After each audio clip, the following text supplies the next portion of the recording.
Hello दोस्तों, अद्भुत कहानी सागर में आपका स्वागत है। आज की हमारी कहानी है बेशर्म। नेहा की माँ के चौथे की रस्म थी।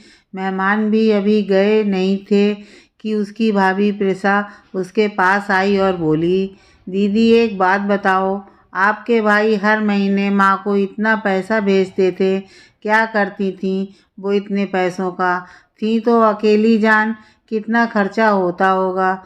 ज़रूर जो पैसा बचता होगा वो आपको देती होंगी। इधर उधर देखते हुए कि कोई सुन तो नहीं रहा, नेहा का भाई धीरे से पत्नी से बोला, प्रिसा, ये ऐसा वक्त है ऐसी बात करने का, जगह देख कर बोला करो। प्रिया मुंह बनाते हुए बोली।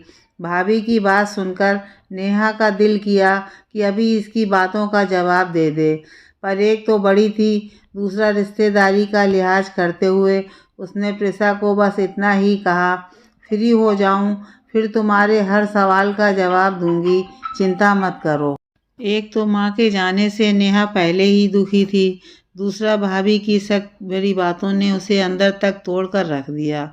उसे प्रिसा को अपनी भाभी कहने में भी शर्म आ रही थी। वो यही सोचने लगी कि कोई इतना बेशर्म कैसे हो सकता है।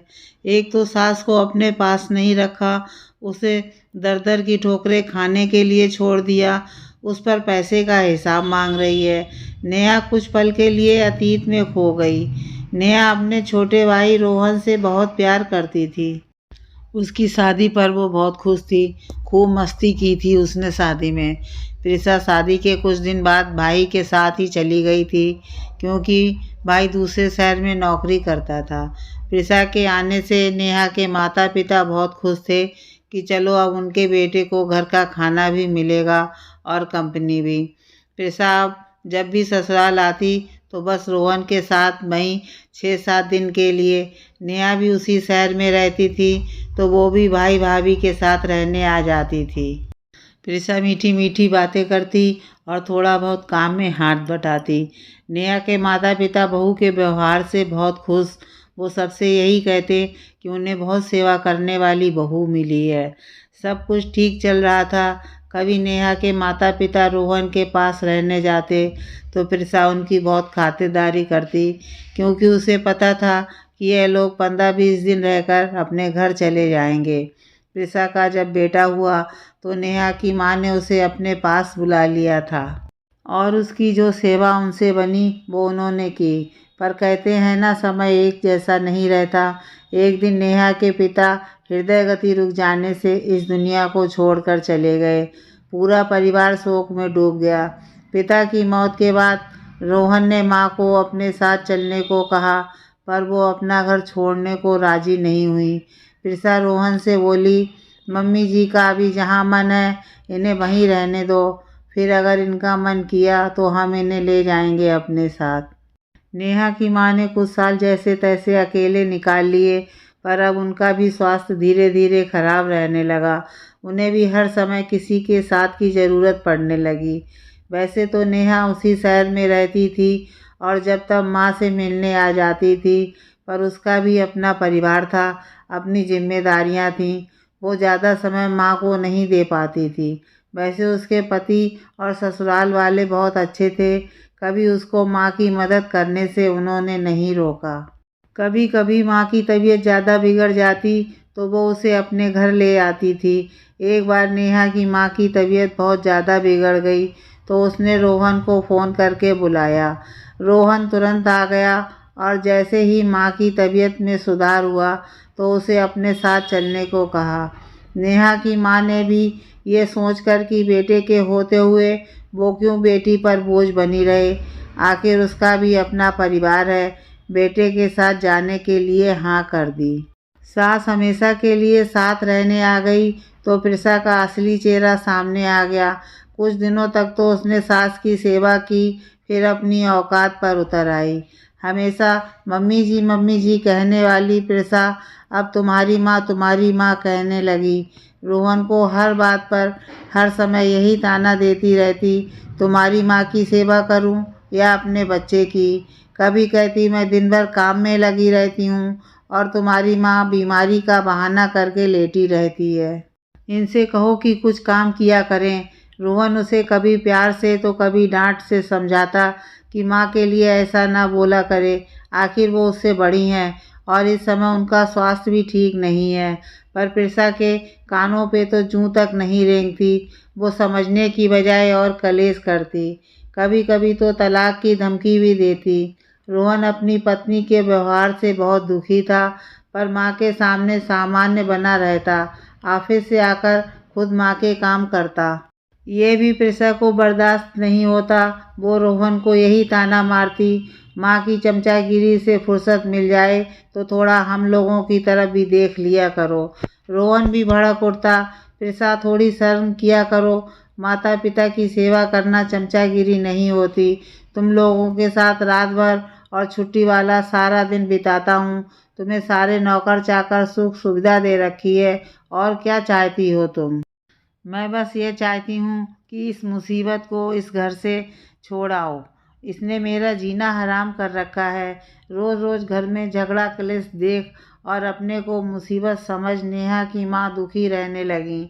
एक दिन जब रोहन और प्रिसा किसी काम से बाहर गए हुए थे, तो नेहा की माँ ने नेहा को फ़ोन किया और रो रो कर सारी कहानी सुनाई।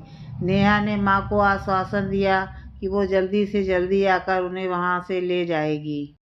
माँ का फ़ोन आने के बाद नेहा ने अपने पति से बात की, तो वो भी सुनकर बहुत दुखी हुए और तुरंत माँ को लाने के लिए तैयार हो गए। नेहा और उसके पति जब माँ को अपने साथ ला रहे थे, तब रोहन तो बहुत दुखी था और बोला भी था कि माँ मत जाओ। पर प्रिसा को ना तो कोई दुख था, ना ही उसने फूटे मुँह से एक बार भी बोला कि माँ आप क्यों जा रही हो। नेहा माँ को अपने घर ले आई। वो और उसके पति बड़े प्यार से उनकी देखभाल करने लगे। नेहा के बच्चे भी नानी का साथ पाकर खुश थे। रोहन हर महीने माँ को पैसे भेजता था और कभी कभी उनसे मिलने भी आता था। नेहा की माँ उसे उसके मना करने पर भी महीने के पैसे देती और बचे हुए पैसे रोहन के बेटे के नाम से बैंक में जमा करने के लिए दामाद को दे देती थी। उसी शहर में नेहा के दूर के मामा रहते थे, तो वो कभी कभी नेहा की माँ को अपने घर रहने के लिए ले जाते थे, ताकि लोग बातें ना बनाएं कि बेटे के होते हुए माँ बेटी के घर रहती है। नेहा की माँ का एक तो स्वास्थ्य ठीक नहीं रहता था, दूसरा उसने कहीं ना कहीं यह बात दिल को लगा ली थी कि वो अपने बच्चों पर बोझ है। एक दिन रात को सोते समय उसको बेचैनी होने लगी, तो उसने बेटी और दामाद को बुलाया। नेहा ने माँ को पानी पिलाया, फिर भी उनकी हालत में सुधार नहीं हुआ। नेहा और उसके पति माँ को अस्पताल ले जाने लगे, तो वो बोली, बेटा मुझे कुछ हो जाए तो आप दोनों रोहन और प्रिसा का ख्याल रखना। आखिर मेरे बाद आप दोनों के अलावा उनका कौन है। प्रिसा की गलतियों को छोटा समझकर माफ़ कर देना। कहते कहते नेहा की माँ ने दम तोड़ दिया। नेहा माँ से लिपटकर रोने लगी। उसके पति ने उसको संभाला, फिर रोहन को फ़ोन किया। रोहन और प्रिसा समय से पहुँच गए। रोहन माँ के सबसे लिपटकर बहुत रोया और प्रिसा तो बस बुत बनकर खड़ी रही। चौथे की रस्म पूरी हो गई, सभी मेहमान चले गए। तो नेहा प्रिसा से बोली, हाँ तो तुम उन पैसों का हिसाब मांग रही थी ना, जो तुम्हारा पति अपनी माँ को बेचता था। आओ तुम्हें बताती हूँ। दीदी छोड़ो इन फालतू बातों को, इन बातों से माँ की आत्मा को और तकलीफ होगी। नहीं रोहन, तेरी बीवी को सच्चाई बतानी ज़रूरी है, वरना वो यही सोचेगी कि हमने माँ को रखकर उनके पैसों पर खूब ऐश की है।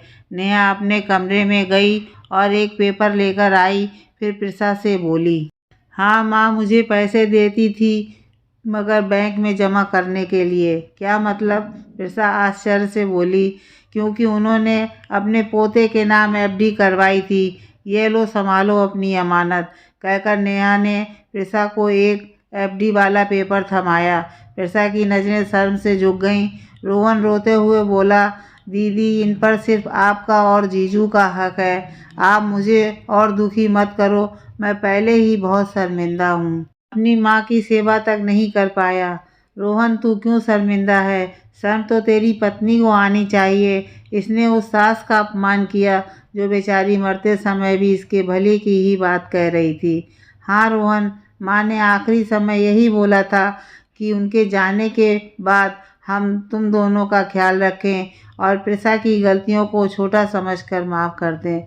नेहा के पति ने अपनी पत्नी की बात का समर्थन किया। दीदी, जीजा जी, प्लीज़ मुझे माफ़ कर दीजिए, मुझसे बहुत बड़ी गलती हो गई। प्रिसा ने रोते हुए नेहा और उसके पति के पैर पकड़ लिए। उठो प्रिसा, अब माफ़ी मांगने से कुछ नहीं होता। जाने वाला तो चला गया, अब ज़िंदगी में कभी कोई ऐसा काम ना करना जिससे बाद में तुम्हें शर्मिंदा होना पड़े या माफ़ी मांगनी पड़े। और हाँ, माता पिता बोझ नहीं, आशीर्वाद होते हैं। वो बहुत नसीब वाले होते हैं जिनको ये आशीर्वाद मिलता है। नेहा ने प्रिसा को गले से लगा लिया। सास के जाने के बाद प्रिसा के व्यवहार में काफ़ी बदलाव आ गया। नेहा से भी उसके मधुर संबंध हो गए। सब कुछ ठीक हो गया, पर नेहा के मन में कहीं ना कहीं एक टीस सी उठती रहती। काश मेरी माँ को कोई बोझ नहीं समझता, उसे भी जीते जी उचित सम्मान मिलता, ताकि वो दिल में कोई हसरत लेकर ना जाती।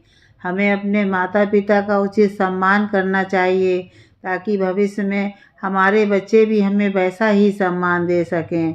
माता पिता को कभी बोझ नहीं समझना चाहिए, वो तो हमारे लिए आशीर्वाद होते हैं।